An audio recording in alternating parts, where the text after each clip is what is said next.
For new videos, please subscribe my channel and press the bell icon.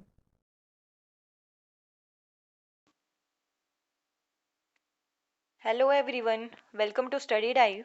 अभी हम discuss करने वाले हैं child psychology and pedagogy portion from HPTET arts paper.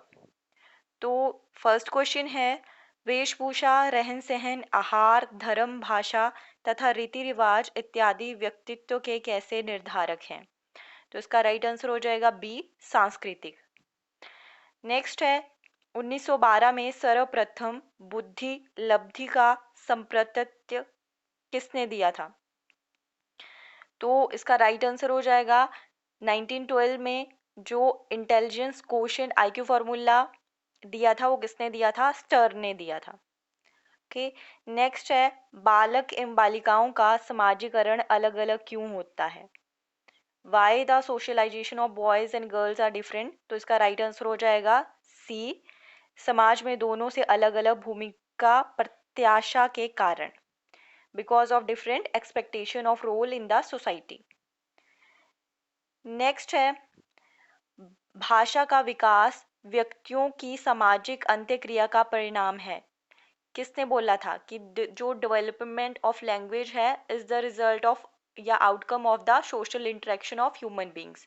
तो ये बात किसने बोली थी? वाइगोस्की ने बोली थी अपनी सोशियो कल्चरल थ्योरी में। तो इसका राइट आंसर हो जाएगा ए, वाइगोस्की। नेक्स्ट है, अधिगम प्रक्रिया में शामिल है, जो लर्निंग प्रोसेस है उसमें क्या क्या चीजें होती हैं? व्यक्ति का वातावरण के साथ अंत्यक्रिया, निरंतरता या व्यवहार में परिमार्जन या उपरोक्त सभी।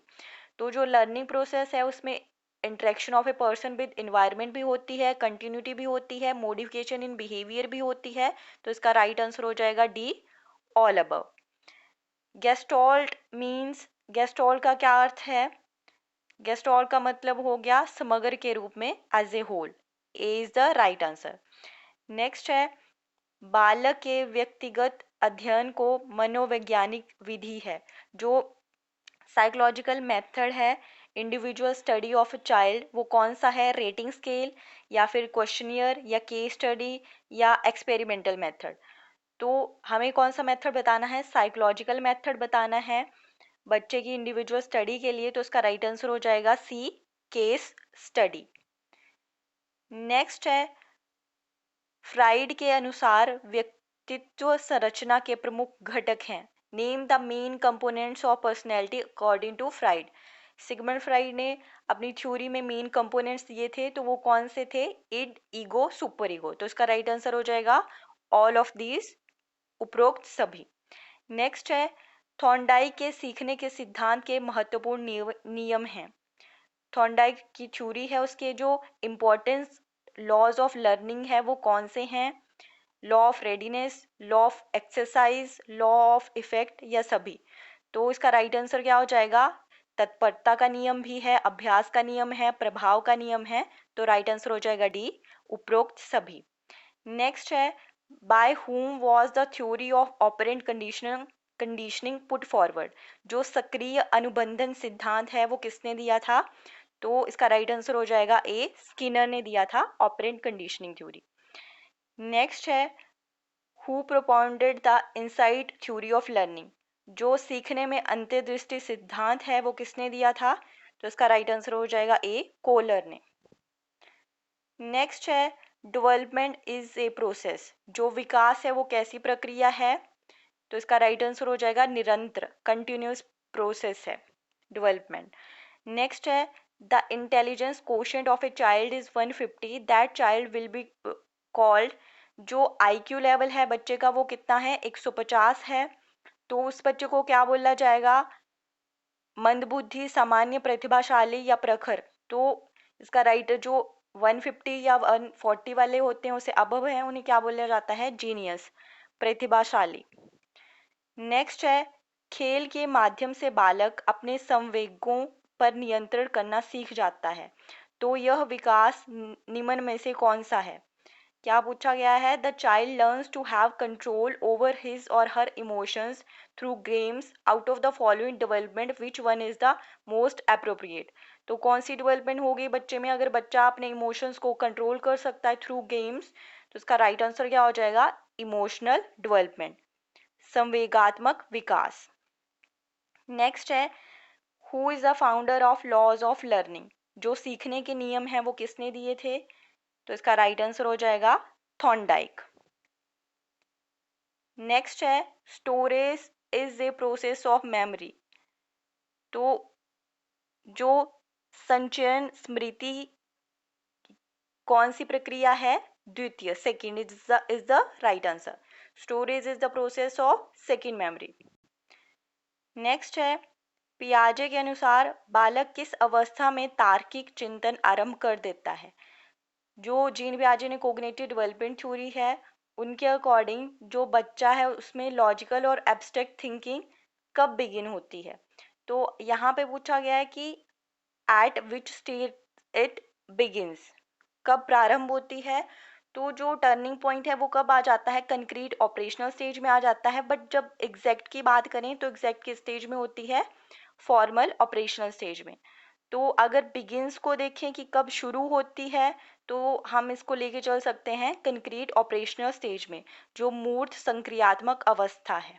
ओके, बट वैसे मेनली किस में होती है? फॉर्मल ऑपरेशनल स्टेज में। तो यहाँ पे बिगिंस पूछा है तो हम कौन सा आंसर लेके चलते हैं? कंक्रीट ऑपरेशनल स्टेज, मूर्त संक्रियात्मक अवस्था। बाकी जो इसका आंसर है वो एग्जामिनर के पॉइंट ऑफ व्यू पे भी डिपेंड करेगा। नेक्स्ट है, which of the following is the most strong medium of group project activity? हमें बताना है कि कौन सा समूह परियोजना का एक सशक्त माध्यम है। To remove the tension arising due to daily studies, या to promote the feeling of unity in diversity, to simplify the social participation, या to learn the burden of teachers, to lessen the burden of teacher. तो इसका right answer क्या हो जाएगा? To simplify the social participation, सामाजिक भागीदारी को सुगम बनाने के लिए। तो इसका जो वैसे तो ये सारे आंसर क्या हैं? पॉजिटिव हैं। ओके, ये मेन जो 3 हैं ये पॉजिटिव हैं, बट इनमें से जो सबसे बेहतर है वो कौन सा लग रहा है? कि जो सामाजिक भागीदारी है उसको सुगम बनाते हैं कौन से? जो ग्रुप प्रोजेक्ट एक्टिविटीज होती हैं। तो कौन सा आंसर हो गया? To simplify the social participation. Next है, how many types of child rearing practices are there? जो पालन शैली है उसके कितने प्रकार हैं? तो इसका राइट आंसर हो जाएगा 4। नेक्स्ट है, बच्चे भाषा सीखने की एक व्यवस्था के साथ पैदा होते हैं। A child is born with the system to learn a language, ये किसने बोला था? तो इसका राइट आंसर हो जाएगा चोमस्की। ओके, यहाँ पे क्या है? स्पेलिंग रॉन्ग है, इसका आंसर क्या होगा? चोमस्की। नेक्स्ट है, what is the direction of meaning assumption in deductive reasoning? जो डिडक्टिव रीजनिंग है उसकी हमें क्या बतानी है? डायरेक्शन, मतलब डिडक्टिव रीजनिंग में हम कहाँ से कहाँ की तरफ चलते हैं। तो डिडक्टिव रीजनिंग में क्या चीज करते हैं? पहले हम क्या बताएंगे? एक रूल बता देते हैं, देन हम एग्जाम्पल्स देते हैं। तो इसका राइट आंसर क्या हो जाएगा? सामान्य से विशिष्ट की ओर, या फिर from general to particular. Okay, next है, किस अवस्था में बालक को समाज के बनाए नियमों, परंपराओं एवं मूल्यों को ग्रहण करने संबंधी नैतिकता का विकास होते हुए देखा जा सकता है?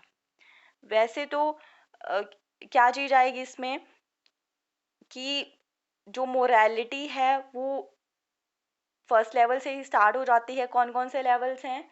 जो कोलबर्ग ने थ्योरी दी थी, तो उनके अकॉर्डिंग जो डिफरेंट लेवल्स हैं वो कौन कौन से थे? Pre conventional, conventional and post conventional. अगर बात करें कि मोरालिटी कहाँ पे आ जाती है बच्चे में, तो वैसे तो तीनों ही लेवल्स में होती है, बट अगर बात करें कि जब बच्चा क्या अडॉप्ट करता है? सोशल नॉर्म्स को, ट्रेडिशंस को, वैल्यूज को, तो इसका राइट आंसर हम ले सकते हैं यहाँ पे कन्वेंशनल लेवल, पारंपरिक स्तर, base the right answer. Okay, next है, according to the classification of personality of Jung, under which category do the person having lonely, timid, idealistic and self controlled nature fall? एक बच्चा है जो कैसा है? एकांत प्रिय है, संकोची है, आदर्शवादी है। तो जूंग के अकॉर्डिंग वो किस कैटेगरी में आएगा? तो ऐसे बच्चों को हम क्या बोलेंगे? अंतर्मुखी या इंट्रोवर्ट। तो राइट आंसर क्या हो जाएगा, अंतर्मुखी या इंट्रोवर्ट। नेक्स्ट है ग्रोथ एंड डेवलपमेंट आर, जो वृद्धि और विकास हैं वो क्या है, एक दूसरे के पूरक हैं, फिलर टू ईच अदर, क्या है, एक दूसरे के पूरक हैं। नेक्स्ट है the process by which the wanted response in a man is encouraged on the basis of reinforcement is known as, ऐसी प्रक्रिया जिसके द्वारा प्राणी में वांछित अनुक्रिया को पुनर्बलन के आधार पर प्रोत्साहित किया जाता है, उसे क्या बोलेंगे हम, उसे बोलेंगे शेपिंग।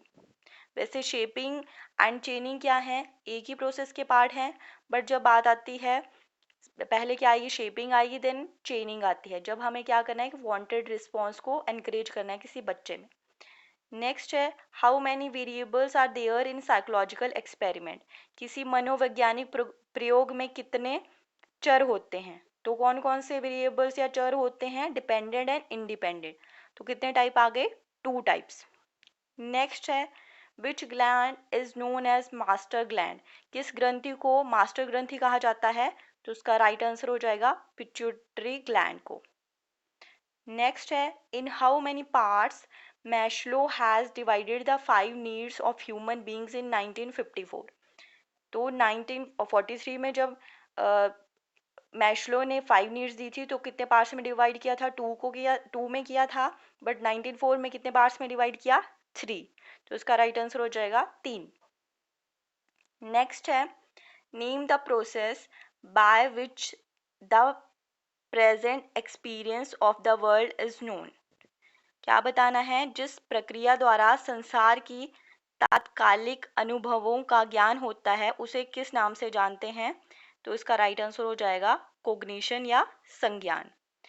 लास्ट है when a person is making efforts to achieve his goals but his primary trials fails in achieving his goal then it produces, जब कोई प्राणी लक्ष्य प्राप्त करने के लिए प्रयासशील होता है परंतु उसके प्राथमिक जो प्रयास हैं वो असफल हो जाते हैं, तो इससे किस चीज़ की उत्पत्ति होती है, इल्यूजन की, प्रॉब्लम की, इमेज की या मोटिवेशन की।